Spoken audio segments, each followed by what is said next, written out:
Hola, otra vez por acá, esta vez con un análisis muy puntual y una propuesta de los equipos que estamos trabajando en este tema desde hace muchísimo tiempo.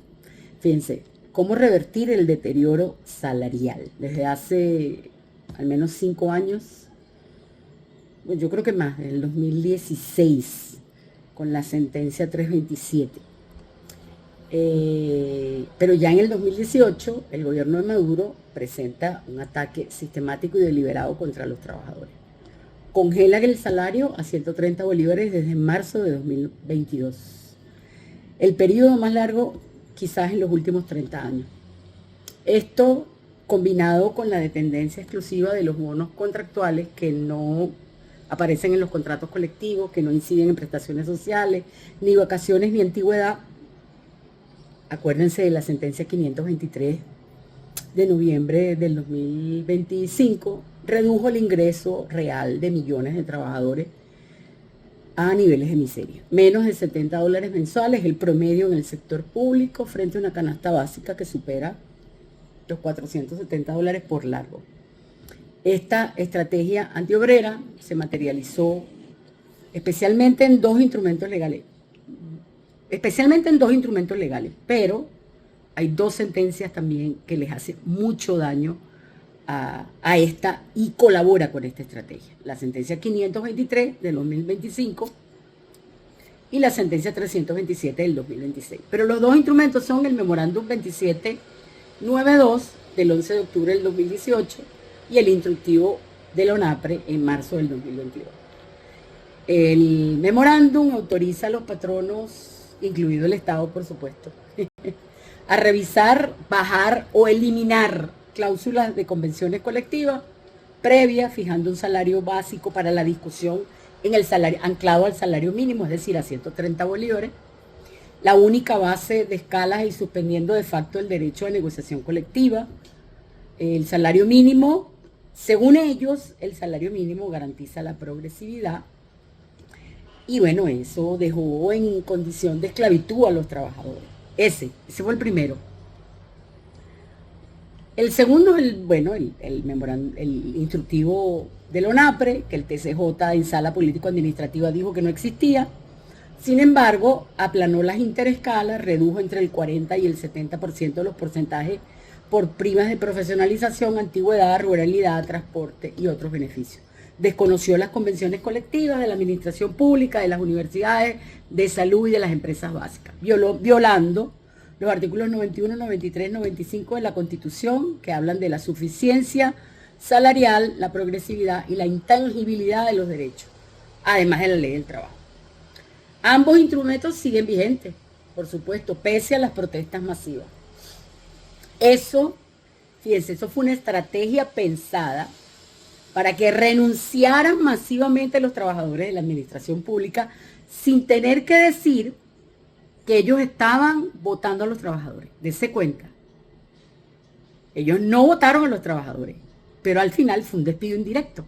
Más de 4 millones de trabajadores calificados perdieron su fuente de ingreso. Hay un colapso en los servicios públicos, pérdida de 55 años de escolaridad acumulada. Es decir, esto no fue una crisis inevitable por sanciones o por petróleo bajo. Fue una decisión política de priorizar el control fiscal y el clientelismo a través de los bonos de la patria y el control, por supuesto, el control a través de los bonos de la patria, porque si te portas mal no te lo dan, por encima de la dignidad laboral. Ahora fíjense, mientras la mayoría de los venezolanos luchan por cubrir la canasta básica, la banca nacional acaba de reportar su mejor año en casi una década. Voy a darle la cifra. Esto aparece en un artículo que publicó hoy Andrés Giuseppe. En 2025 las utilidades netas del sector alcanzaron 1.746 millones de dólares. Un salto impresionante del 2016 de 216%. Hoy lo que tenemos que ver es cómo interpretamos esto a la luz del reparto o la distribución del Producto Interno Bruto. Según la tesis de los PADI, que ya explicamos en otro video, aquellos con alta distribución de ingresos, un sistema robusto le tiene que entregar a sus trabajadores el 50% de la riqueza nacional. Sin embargo, Venezuela opera bajo un arquetipo opuesto. Países con peor distribución de ingresos. En 2024 el PIB de 106 mil millones de dólares, la fuerza laboral apenas capturó el 23% del ingreso. Mientras que el excedente empresarial y financiero se quedó con un abrumador 60%. El Estado con un 18% para el presupuesto nacional. Estamos frente a un crecimiento hueco. Hay más dinero en el sistema, pero se queda en la cúspide de la pirámide, alimentando las utilidades bancarias, mientras el consumo de los hogares se mantiene en niveles de subsistencia. ¿De dónde vienen los 1.746 millones de dólares si el crédito real no existe? La respuesta está en la trampa de la liquidez. Venezuela tiene una economía seca, la ratio de la liquidez es sobre el PIB, es inferior al 5% comparado con el 40% del promedio regional. Este ecosistema desmonetizado, la banca se ha adaptado, extrayendo valor a través de ¿qué? De las comisiones elevadas, de la indexación a través de la unidad de crédito, que oscila entre las tasas del 13 y 16% sobre saldos indexados, lo que protege el capital, pero asfixia al deudor. Y la baja morosidad, 0,84%. No es señal de salud, sino de que el crédito está restringido, no hay acceso al crédito. Mientras tanto, el capital humano se erosiona, se debilita. La trampa de la bonificación ha sustituido al sistema del salario real, que no genera prestaciones, destruyendo el ahorro del trabajador. Con una inflación en los alimentos que superó el 530%, en 2025, el ingreso mínimo vital apenas cubre el 21%. El salario mínimo, porque eso de ingreso mínimo vital es un invento que ellos mismos hicieron.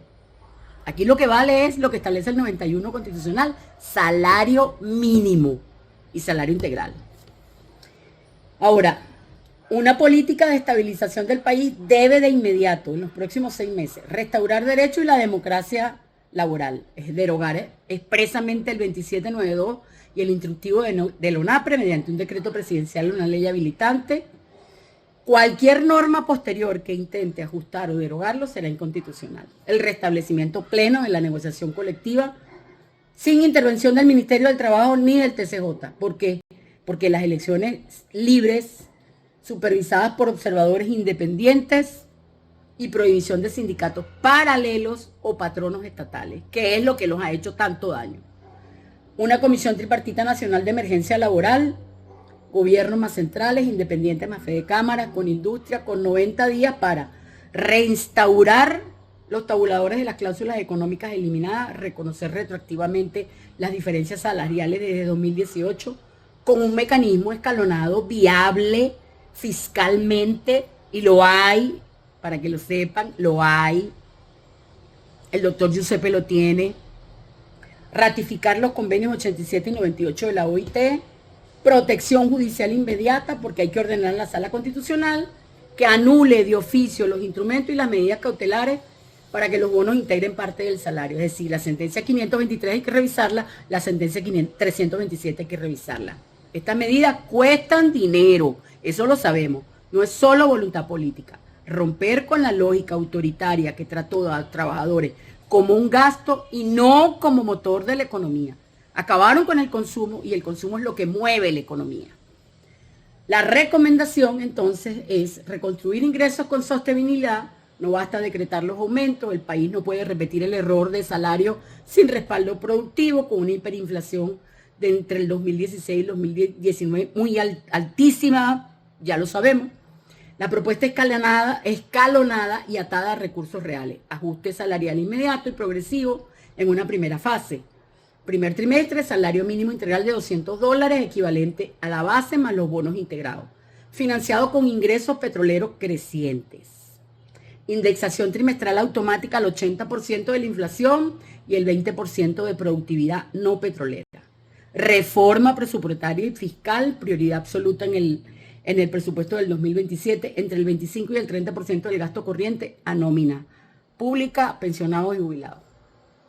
Ahora, hay que remonetizar la economía hasta alcanzar una ratio del PIB del 40%, implementar el modelo FONADIR, que es transformar la entrega de las divisas a créditos retornables que financien la industria y no la especulación, y rescatar el artículo 91 constitucional, devolviendo el valor de trabajo sobre la renta financiera. El éxito de la economía no se mide por las utilidades de los bancos, ni las utilidades que acumulan los empresarios, sino por la capacidad de los trabajadores para prosperar. Si la banca crece y el pueblo no, y los trabajadores no estamos ante un avance, si estamos ante una redistribución injusta de la crisis. Saludos.